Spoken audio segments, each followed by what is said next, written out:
Welcome to the Motoring Podcast, your weekly discussion of motoring news. This is episode 656 on Tuesday, the 4th of November, 2025. Hello, I'm Alan. Hello, I'm Andrew. And this week you'll hear some sad, some bad, and some mad stories. In your new car news, you'll listen to us hash through the details of one car. And in points of interest, you'll learn how fascinating a shelf can be. But first, we leap into some follow-up. Back in August, we said, confidently, but wrongly, that Matt Windle was leaving Lotus Cars as CEO. However, this week, he has announced that he is officially leaving Lotus Cars as CEO. What happened back in August, if you remember, is that the company announced it was going to be letting go a large portion of the workforce. He then went on what is quoted in this Evo article linked in the show notes, a leave of absence for personal reasons. He'd been with the company for 8.5 years, and then on his statement on LinkedIn, he said, "After a period of reflection and contemplation, I have taken the difficult decisions to step down from my roles at Lotus." Well, I mean, it feels worse the second time round, I have to say. It does. There's a very good article that accompanies this. It's from Evo, but it's by Stuart Gallagher and Ethan Jupp, and it sort of outlines the situation at Lotus at the moment. Yeah. If you want to buy a new Lotus, now is probably quite a good time to do it. Do click through the link in the show notes. Do go to the Evo article. It's very interesting. It covers much more than just Matt Windle leaving, and gives an outline of the situation as it's understood. Yeah. It's not a happy article, but it's very, very good. No, I hopefully my tone has already sort of tried that, but you know, there's a limit to how much they're all going to die type of misery about car manufacturers I'm prepared to include in a single episode. Well, talking of which, do you want to move on to Volkswagen then? Hey, Volkswagen, everyone. Have you guessed what the theme's going to be? Don't worry, it brightens up in a bit. Yep. Volkswagen has announced that it's going to continue its strong cuts amid an unsustainable profits drop, according to the article in Autocar that's linked in the show notes. 58% drop in profits, down to 5.4 billion euros for the first 9 months of 2025.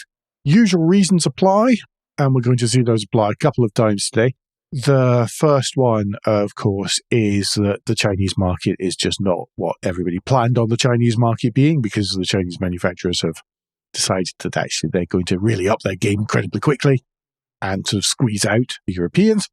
And also the fact that tariffs for European cars in the US went from 2.5% import duty to 25% import duty. And because there is just no way that the vast majority of American consumers are going to stump up an extra 25% for a Volkswagen, a Porsche, an Audi, then in this case, Volkswagen, amongst all the others, are having to suck up most of that increase.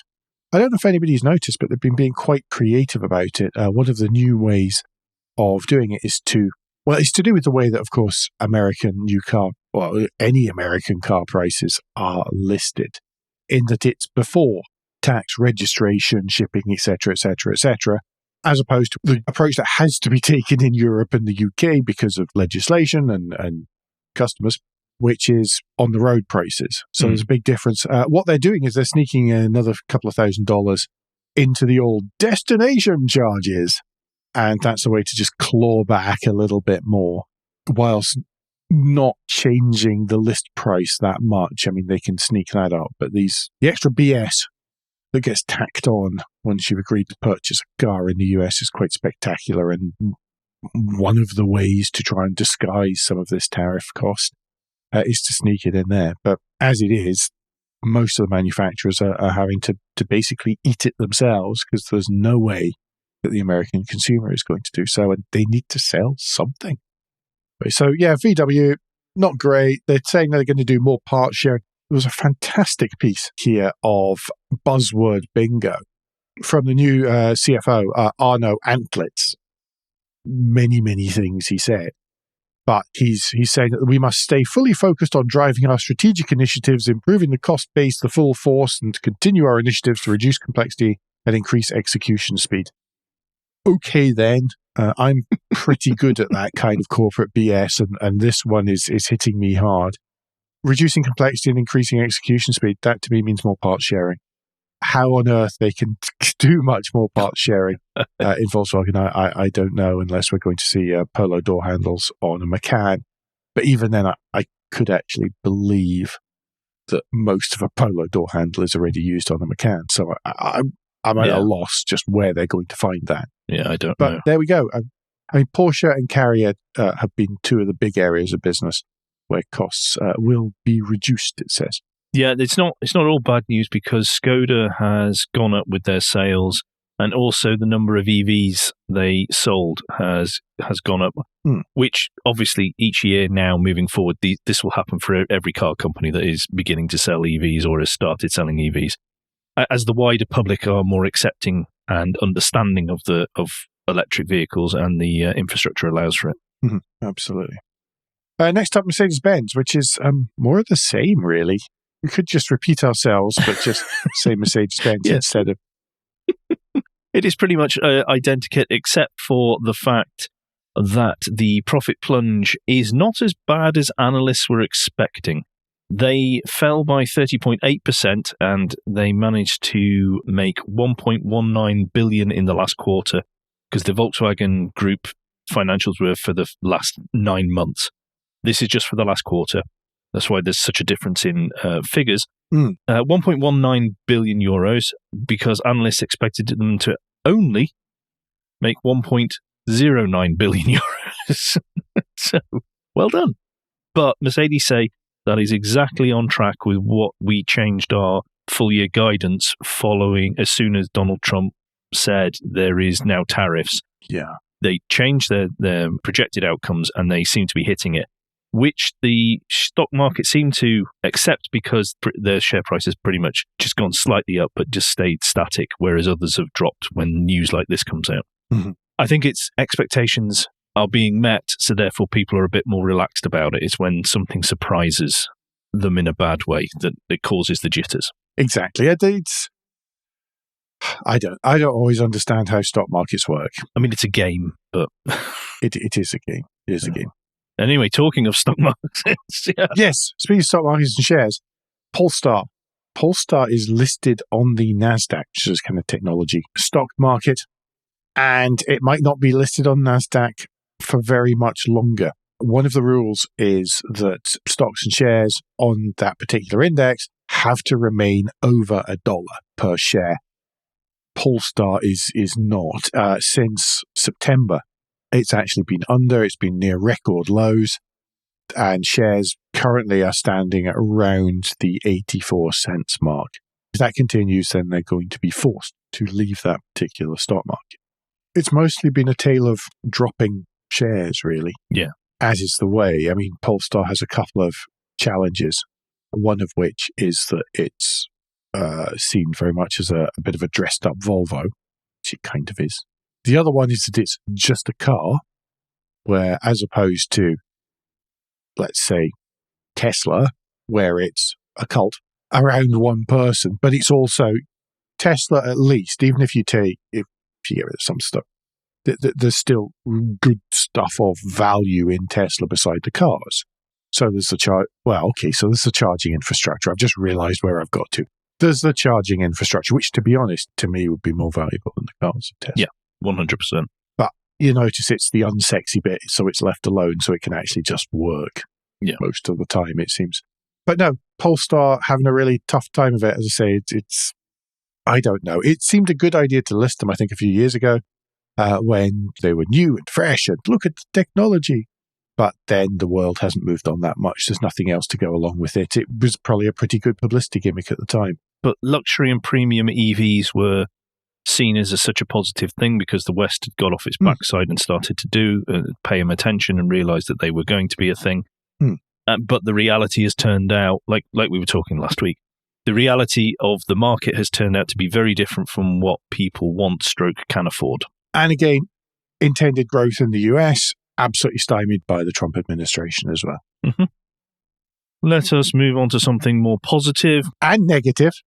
Yes. Happier news. And this is the news that the British startup Advanced Electric Machines has entered a partnership stroke deal with a major automotive supplier who is not named, but is definitely a tier 1 supplier for development of their electric motors that, and this is the key bit, do not use rare earths to make their motors work, and apparently work better than the ones that do have the rare earths, allegedly. This is the company themselves saying that last bit, so I can neither confirm nor deny that in any way. But this is brilliant, because this is showing how, and this is something we always knew and have always known, is we are very good in this country at developing things. We are. And coming up with new things. The key bit is to then make them viable businesses and not have them bought and removed from the country. Yes. Well, this is really good news for AEM as well, because they have had a pretty rocky time the last couple of years. One of the reasons is that one of its main customers was the Teva electric trucks, which went down due to the battery manufacturer going down. It's that knock-on effect of supply chain. Lost that through no fault of their own. And there's been some other bits and pieces till then. It seems a real shame that it's taken a US president having a hissy fit and then the Chinese president reacting to make a British company who's innovating very well actually be taken seriously. But the good news is that does seem to be happening, and I really hope that this works out well for them. Yeah. One thing I learned from this story, so there's a link to a story on Electrive. One of the things I learned is that BMW, it uses rare earth-free electric motors as well. Oh, very good. I think they developed, I've got this funny feeling, there's something weird. Separately excited synchronous motors are also free of permanent magnets and rare earths, but they do still use copper. AEM's trying to get rid of copper. So but I learned something new about BMW electric motors. Very good. Well, do you want to take us off to France? I would love to. Specifically, we would be going to a small section of the A10 motorway, just south of Paris. This is another go at inductive charging testing. The consortium led by Vinci Autoroute, which is obviously one of the French motorway companies, is trying to test inductive charging of electric vehicles whilst driving. At the start of the new year, they're going to install the necessary coils. These are going to transmit 200 kilowatts of continuous power of 300 kilowatts of peak power to suitably equipped vehicles. It's going to be 1.5 kilometers long, situated near the town of Angervilliers, near Paris, as we said. We're going to see just what happens there. I mean, this is an interesting way of being able to boost range of EVs, probably most likely commercial vehicles, meaning that they don't need such large battery packs, which in turn means that they can, of course, carry more. Yeah. Because you're reducing the sort of unladen weight. Well, the same for the test that a lorry, a van, a car and a coach have been equipped with the receiver coil. We'll get the data on it. We'll find out which benefits the most from it. Those numbers for the battery were under optimal conditions. So I guess part of this is what happens when conditions aren't optimal, when it's a bit wet, when it's baking hot. Or it's baking hot, for example. Yeah. So we'll see. I think this is interesting. It's important that they do this. Yeah. There's a similar project in Germany, and it's being prepared on the A6 motorway in the Upper Palatinate. I have no idea where that is. It's in Germany. Yeah, that's as good as my geography gets. It's near Amberg West and Sulzbach-Rosenberg, and it's just under 1 kilometer long, though. They'll be testing stuff in the second part of next year. Right, I'm going to stick with France. And this is something that when we covered the first time the French government did it, we thought was an excellent idea. And that is their social leasing scheme, where if you meet the criteria, and this is aimed at lower income households, then you can get a subsidized electric vehicle, which is backed by the French government, which enables people to get to work and get around their lives much easier, but with an electric vehicle which helps clean up the national fleet that much quicker. And as we said, I mean, so far it's been open for 4 weeks. They're at 41,500 applications, or it was at the time of this article was published on Electrive. It could well have passed 50,000, which is the limit for when they're going to cut it off. It's going to be 50,000 plus a waiting list. Yeah. Because it's inevitable that some will drop out. There's a linked article from Electrive again. And the final paragraph is really interesting because it explains the sort of rough outline of how you can become eligible. Eligible households must include at least one working person and have a reference tax income of less than 16,300 euros per person. I don't know what a reference tax income is. It sounds incredibly French. They must also commute at least 15 kilometers to work by car or drive at least 8,000 kilometers a year for professional purposes. The reference tax income is a specific calculation method. There we go. It also takes into account household dependents such as children, and the program primarily targets part-time workers and single parents. Great, this is what we should have done over here. We should have done something similar over here rather than how the electric car grant has been set up. If they were so hell-bent on new vehicles and not other things the government could have done, this just seems like a no-brainer. They had the example over the channel. Yeah. It's just so frustrating. But there's about 30 different models are available under the scheme, and they start from things like the Citroën EC3, the Fiat Panda, and the Hyundai Insta. Those are just under €100 a month to lease. Volkswagen has the ID3 and ID4 in the sort of mid-100 point. Renault is offering the Renault 5 from 120 and the Renault 4 from €155, as well as the Megane E-Tech for €195 a month, to give you an idea of the sort of prices they're talking about. There's a lot of support being given by the French government to achieve those rates. Yeah, great idea. But also, for the manufacturers, it gets their EVs out there being driven, being seen on the road, and then it should give them a decent supply of nearly new ones. Yeah, and then on top of that, because people are able to work, the tax income is good for the government. Yeah. It's just... Yeah, absolutely. It's I don't know what the opposite of a vicious circle is. Yes, virtuous. It's a virtuous triangle or something. I don't know. Oh no, I've just given him a show title. Ah, dear me. Anyway, moving on from that. Yes. Speaking of EVs and EV drivers, Andrew, you've been delving deep into the Ipsos Department for Transport EV Driver Tracker report on the first year's worth of findings. Brace yourselves, folks. The government wanted to find out exactly what is happening out in the real world. How are EV drivers going about and meeting the daily needs in terms of the cars, the charging, what travel do they actually do, all these sort of things. They paid for this research to be done, and this is the first year that we've got any data back. So hopefully this continues on and on for a significant period of time so we can build on this. But the aim of the research was to understand EV driving patterns. I'm reading from the linked PDF that will be in the show notes, which I do recommend you read because there's some really compelling information here.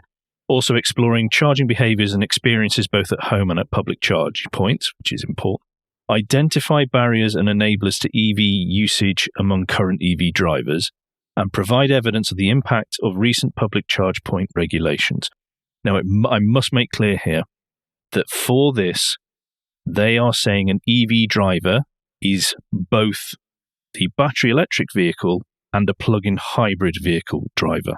They have managed to muddy the waters of what we all would think would be an EV driver would be a battery electric vehicle driver. It's worth saying the sample size as well. So it's 1,007 drivers, 698 were battery electric vehicles, 309 were plug-in hybrids as well.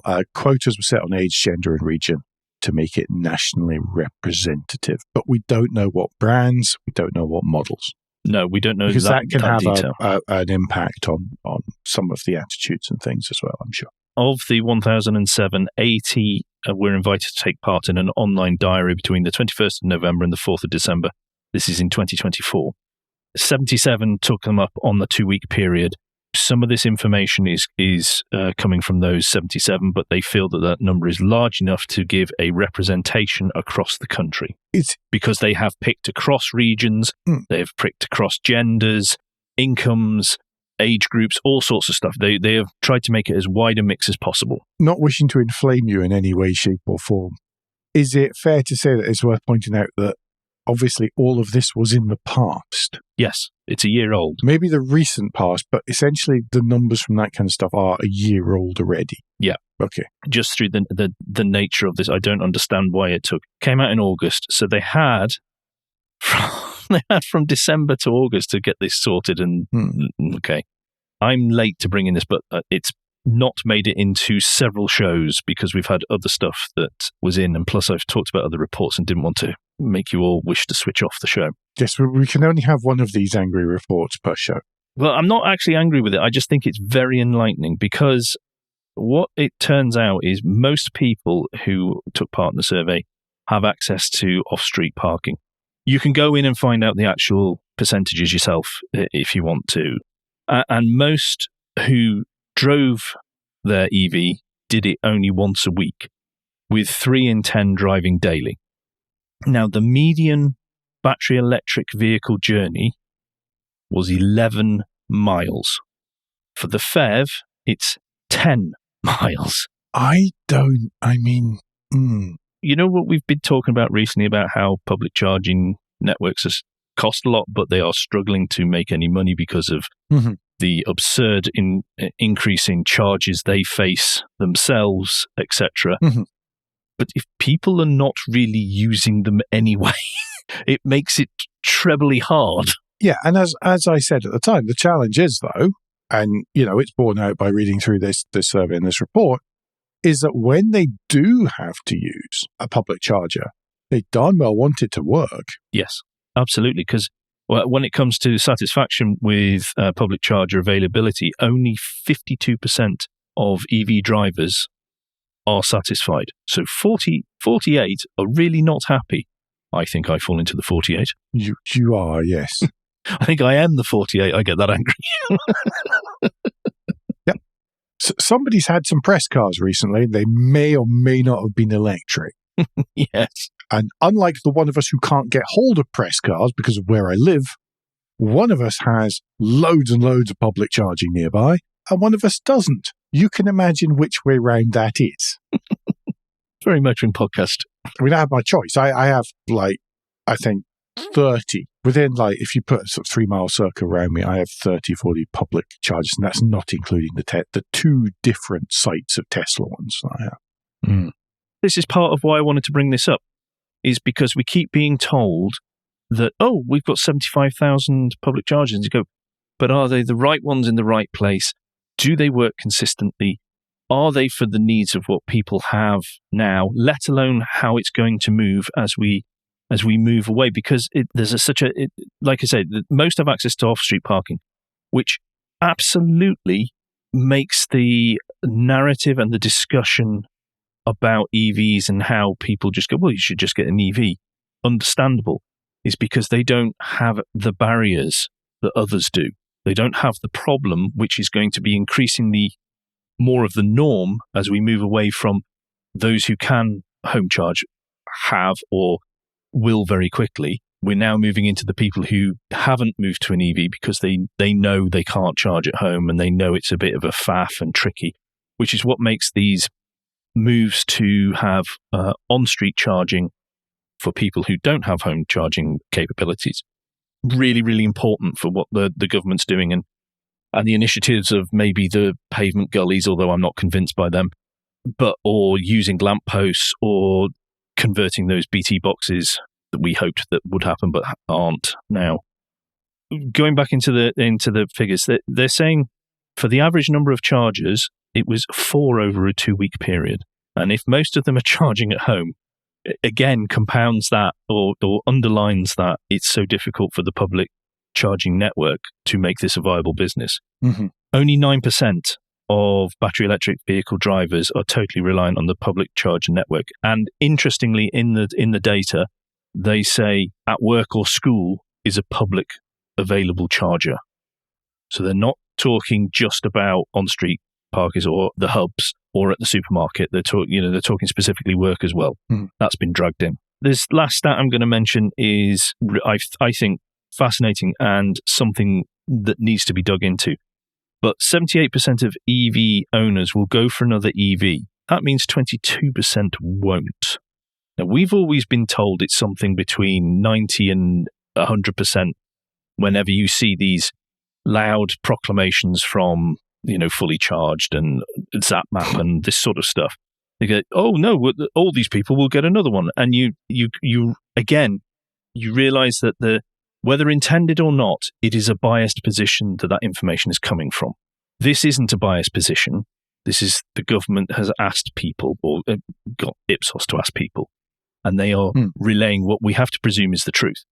Of the 78% who say they will go new, only 50% say that they will go for a battery electric vehicle. That's astonishingly low compared to what we have been told previously, with 28% as FEV. I wonder if there's an all things being equal, etc., type thing in there. If there's like 4% people said they weren't looking to get a new car at all anyway, so that was in part of that detail. Like I say, they really list every question and how it was broken down to, if you wish to go through all the pages. There are some lovely pie charts. I think it's really well written. I think it's really clear. It's excellent. Yeah. Even though some of the reporting I saw on it, well, not reporting, but people commenting on this, chose very carefully the information they wished to project. I don't want to come across as though I'm being anti-EV by the way that I've gone through this, because I'm not anti-EV. I think anyone who's listened to this show for any length of time knows I'm not. However, I think it's really important we pay attention to this data if we are going to enable the switch to zero emissions as efficiently, as cost effectively, and as best meets the needs of people who are having to make that transition. Because if we don't use this information and we are using fantasy information that is very much more positive and much more weighted in favor of something as though it's a given, we can see from that it's not for everyone.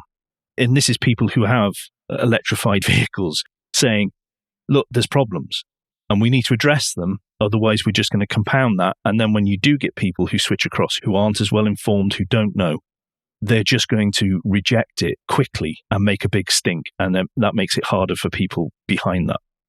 And I just think we have to grow up and be adult about this. And we haven't been. One hasn't been, yes. And if you do have doubts about the questions, by the way, I mean, I just sort of vaguely aired one there roughly, which was silly of me.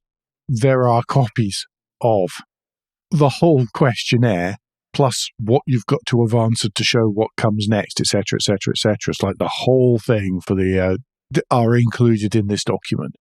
It feels as transparent as it can be. I think it's such a valuable piece of information for us. We can do so much positive stuff with this if we take it on board and we accept it and we use it in the right manner. What I'm really looking forward to is seeing the year 1 versus year 2. Yeah, absolutely. I think love that like is a 5-year so change. important. I think we'll see huge changes as well. Professor Robert Winston will come along and introduce it 20 years later, type of thing. But no, I think that those the single one is good and it's important and it's interesting. But I think that attitudes and time, trends. Yes, I suppose so. Yes, you're right. Yes, trends is a much neater way of saying that. But I think trends over time is probably even more valuable because I'm interested to see if satisfaction, that's a year old. But so I'm interested to see if satisfaction with public charging increases, with satisfaction with the vehicles increases.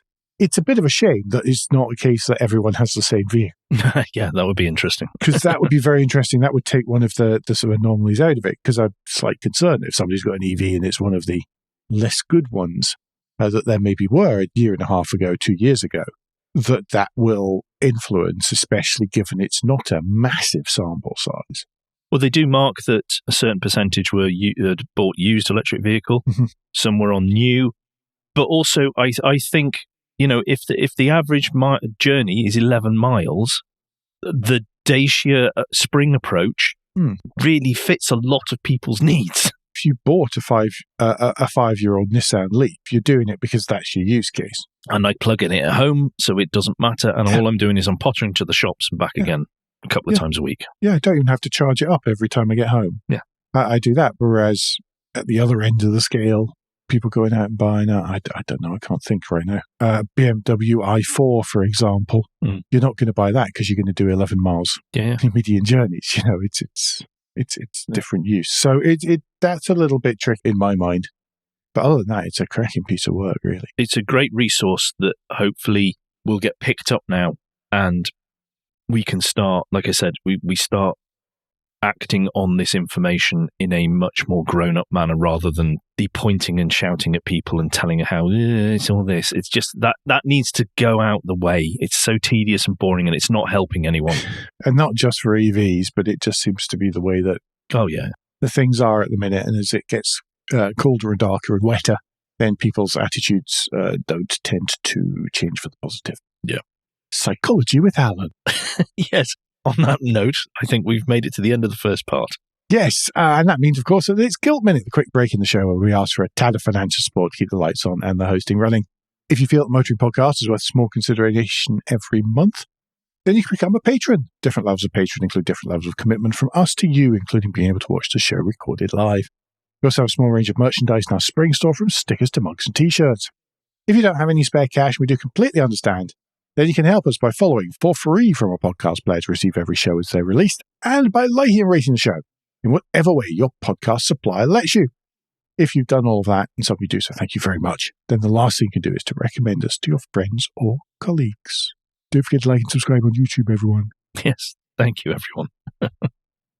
We move into new car news, and we're going to start with the Honda Prelude, which everybody and their friends seemed to go off and drive the other week, and the embargo was lifted, and we got swamped by reviews.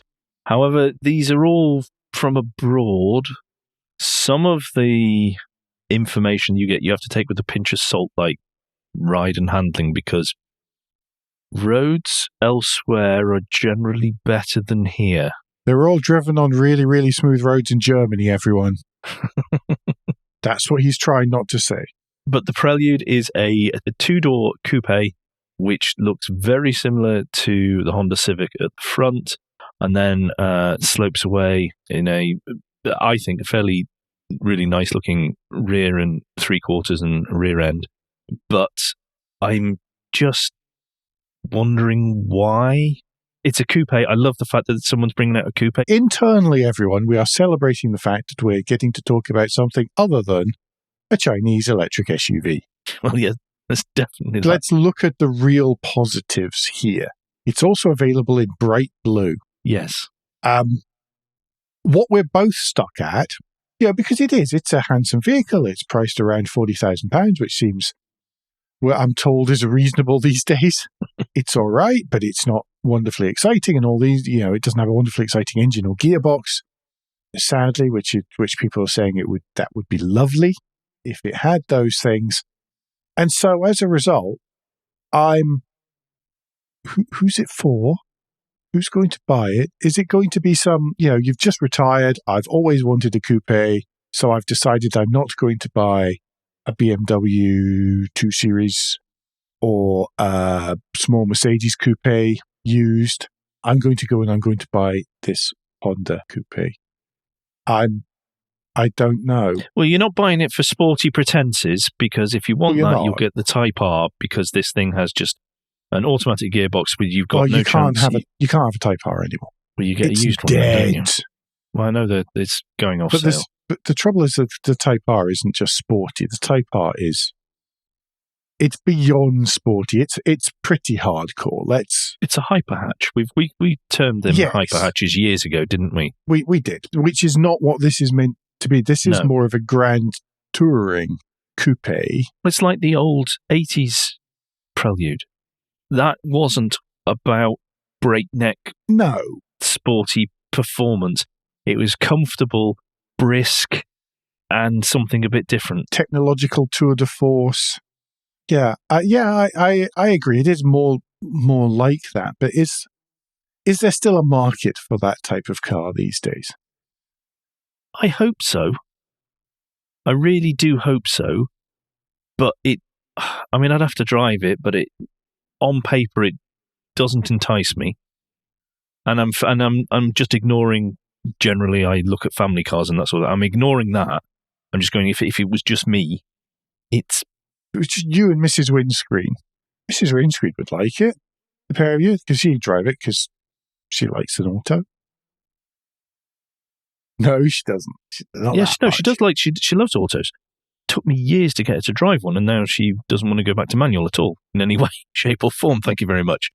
So I've done too good a job there. But like I say, I really hope it's successful. I hope loads of people buy them.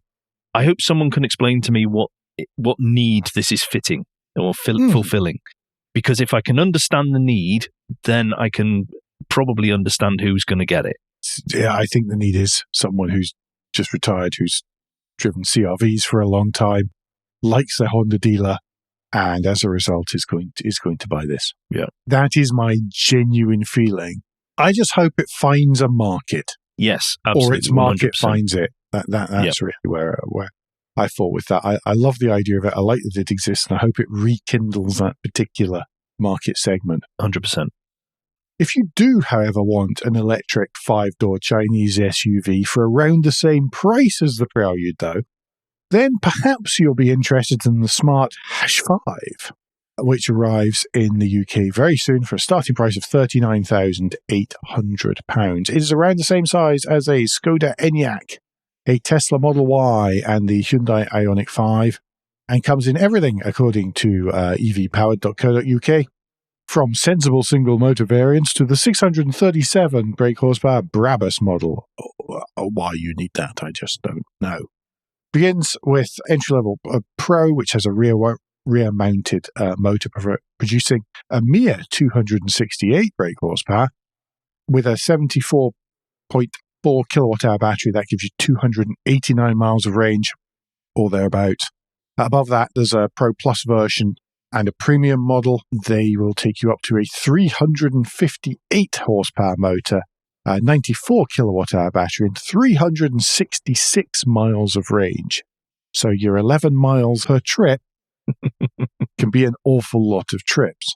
Once you're into the Pulse and the limited edition, Summit edition grades, then you get all-wheel drive. They take power up to 580 horsepower, but drop the range to a mere 335 miles. Pulse starts at 47,300. Summit is an additional £1,500 on top of that. Pulse gives you 5 off-road drive modes: adaptive sand, snow, mud, and rock, which you'll probably need with 580 brake horsepower under your right foot. Top of the range, if that's not enough for you, the Brabus doesn't even bother with anything off-road. Instead, you get 637 horsepower, 524 pound-feet. From its 2-motor powertrain, it's a 2.3-ton SUV, 0 to 62 in 3.8 seconds. Just what you want when you're going to taking the kids on the school run. £51,800. So that weighs about the same as my Lexus, but has more than twice the power. Anyway, it probably goes around corners much better as well, to be perfectly honest. I mean, there we go. Every version gets heated front seats, 2-zone climate control, panoramic sunroof, powered tailgate, and a 13-inch central touchscreen. Higher grades get you heated rear seats, rear leather upholstery, a 1190-watt Sennheiser signature sound system. That's to drown the family out as you rocket to 62 in 3.8 seconds. It's to drown out the screaming, isn't it? Screaming and the barfing. Augmented reality head-up display and a second 13-inch touchscreen in front of the passenger.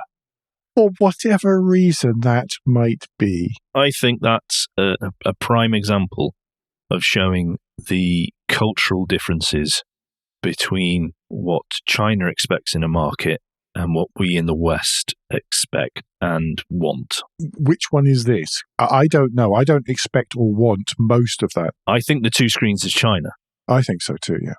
Smart, of course, is a Geely. Yeah. But because we've seen how interiors like BMWs and Mercedes, when they've shown screens across the full width, have been reacted to.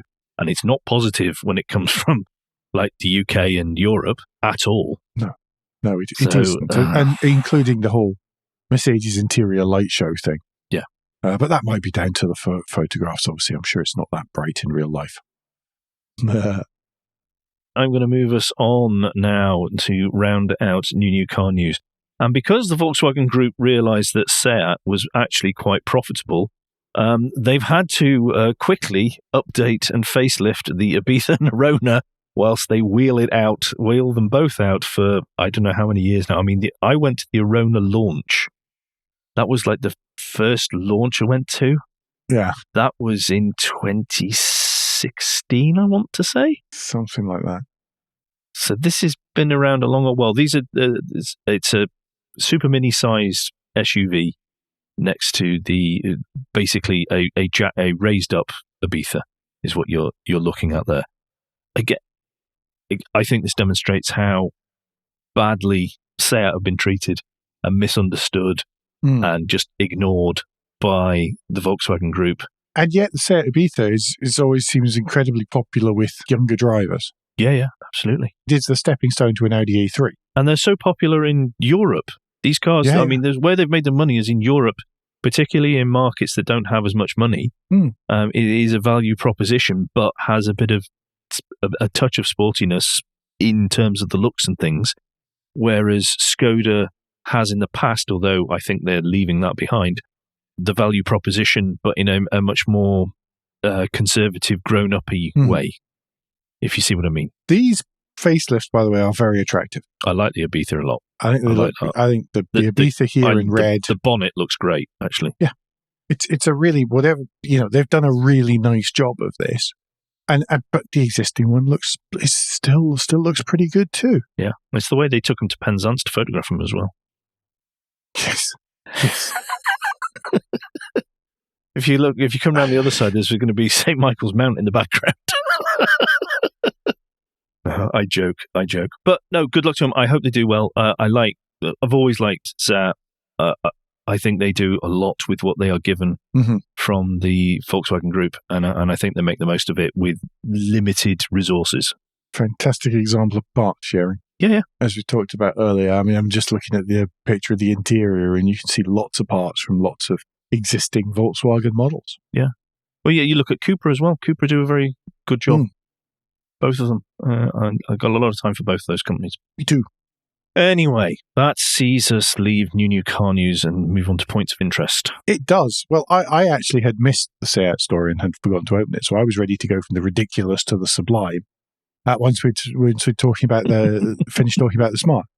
Now, what we're going to do is we're carrying on a theme this week because part 2 of Patrick Lecamont's piece about the DS Beyond the Myth is out and published on Driven to Write. That's all I really need to say about it. If you enjoyed the first part, please enjoy the second part. If you haven't read the first part, go and read it. And again, this is excellent. Some of the ideas behind moving on from the traction. And what's also interesting is the people behind all of these things as well. Things I like about Lecamont's work is his writing is that he tends to, on Driven to Write, he tends to write as much about the people behind stuff as he does about the car itself. Yeah, I find that fascinating because I learn so much from it. My knowledge is very limited anyway, which boggles your mind on a regular basis. It does a little. Particularly when it comes to classic cars. I will say, though, that Lecamont's feelings about the Citroën Ami 6, it seems to hold the same place in his heart as the PT Cruiser Cabrio does in mine. I actually really like the Ami 6. I thought it was horrific when I was a kid. It was like, what the heck is that thing? And then over the years, as I have decided that actually I really quite like it. I mean, it's fabulously ugly, but it's also kind of cool for its reverse rear window and its I think it looks ace. Eyes. The Ami 6, the Ami 6 does. I think so. Yeah. But yeah, Monsieur Lecomont does not agree. Well, that's why design is in the eye of the beholder, isn't it? Yes, totally subjective. I'm going to take us on to the list of the week, and because Alan moaned so much that I chose a list that encompassed all of one country, and it was unfair on individual manufacturers. I really did. You did. We are now going to go back to classic and sports cars as they redeem themselves as we go through the list of 26 times Mazda got it right. And there are 27 slides to go through. Well, because there's an intro slide. So you're going to ask me which one I've gone for. So I'm going to tell you it is number 23 or slide 24 in your handout. And that is the 1993 Mazda 323F. the Atlantis-style one, which was such a break from all the other 323Fs. Oh, yeah. That was good. Yeah, I liked that a lot. Lovely cars. I went to look at one of these ones in Leicester with a view to buying it, only to turn up and find that it was gobbing coolant out of the exhaust like mouthwash. Ooh. It was not in a good way.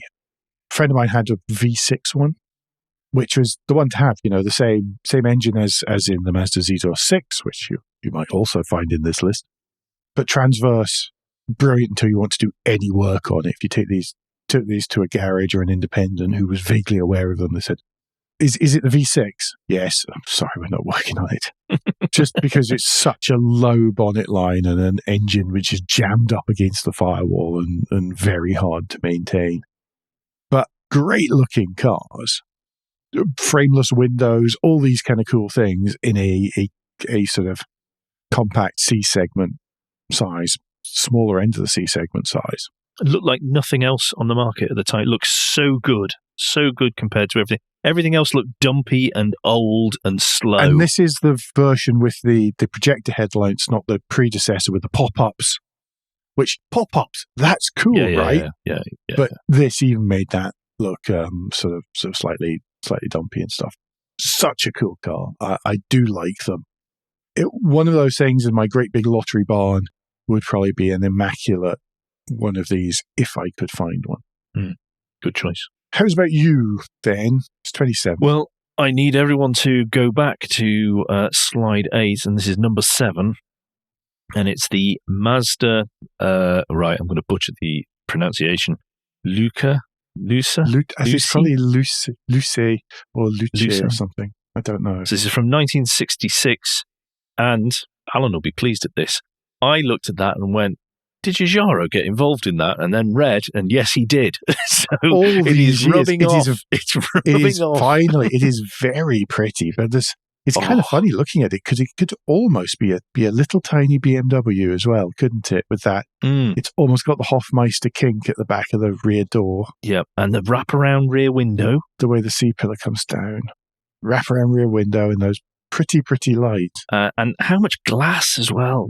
This is the thing that we forget. Yeah, but it just, it's got this one solid line that's from the end of the front over the top of the grille, all the way down the side, just in one shape. Oh, the leading edge. Yeah, that too.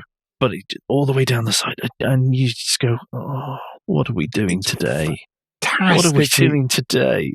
It's so pretty. Pretty is the only way, I think, the best word to describe it. It's such a pretty car. It's so beautifully proportioned. Nice choice. And there's loads of both older and new ones. This is a great list. This is a really good list. The thing I came, and I said this to Alan earlier before we pressed record, is as I was running through the list, I was just going, well, that would work as an EV. That would look great today. That works today. And in so many of these, and that's old and new, or newer. Just a Mazda of, the problem is you forget sometimes these companies that they've got some stunning back catalogues. I quite often comment that some Mazda is a bit like the Japanese Saab. They do their stuff a bit differently. And as a result, and they've always done stuff a bit differently, even when they were under Ford. Well, I think the current 3, looks, I love the current 3. I love that design. I think it is so good. I love the 6 in the state. I think they've kept their design really clean.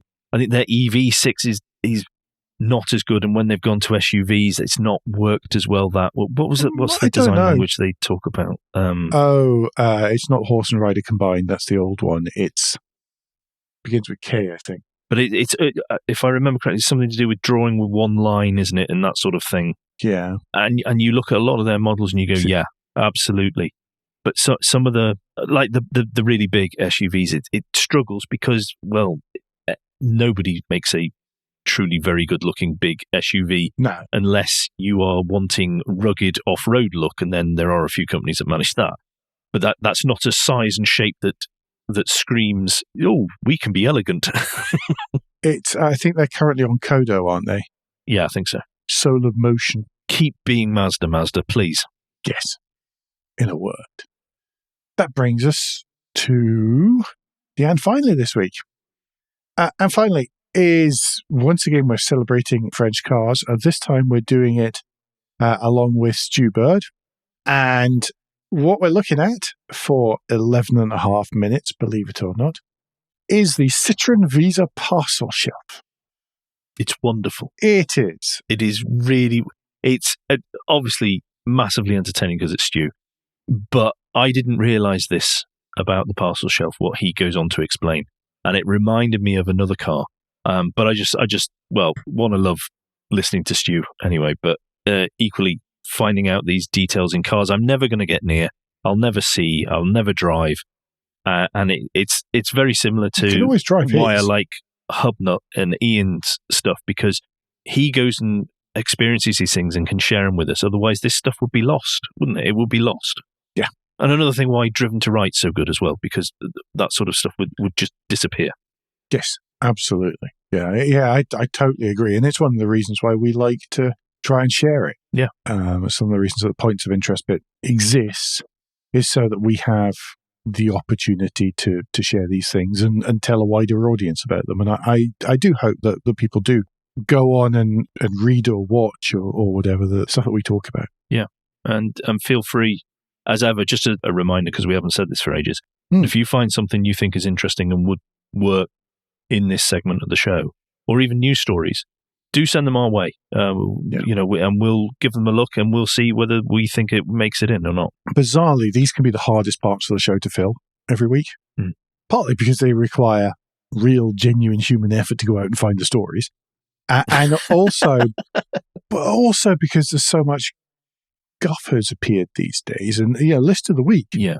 List of the week is the hardest slot to fill. That's why there's so many autocars, so many car and classic ones, because they are still publishing them, and they're not AI slot. Yeah, and that's really important. We don't do AI listicles. No, we don't do AI anything.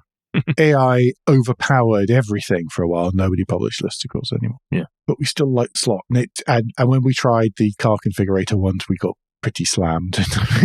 It was not a segment that worked. No, I think we could make it work, but it needs refinement. Yeah. And time for us to sit and refine them, and we haven't had that time. And I don't know that we want to go through that agony, to be honest. Never mind. Anyway, that little bit of behind-the-scenes discussion.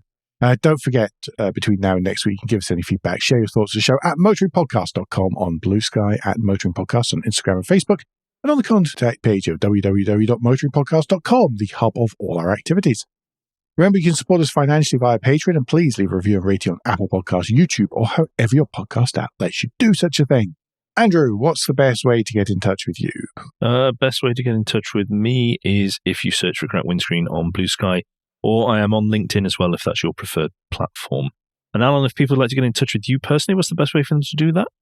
Blue Sky is definitely best, where I'm at AJP Bradley, that's BRADLEY, .bsky.social. You can also find me on LinkedIn if that's your kind of gig, but never mind, eh? We'll be back very soon, but until then, I've been Alan Bradley. I've been Andrew Clues. And safe motoring.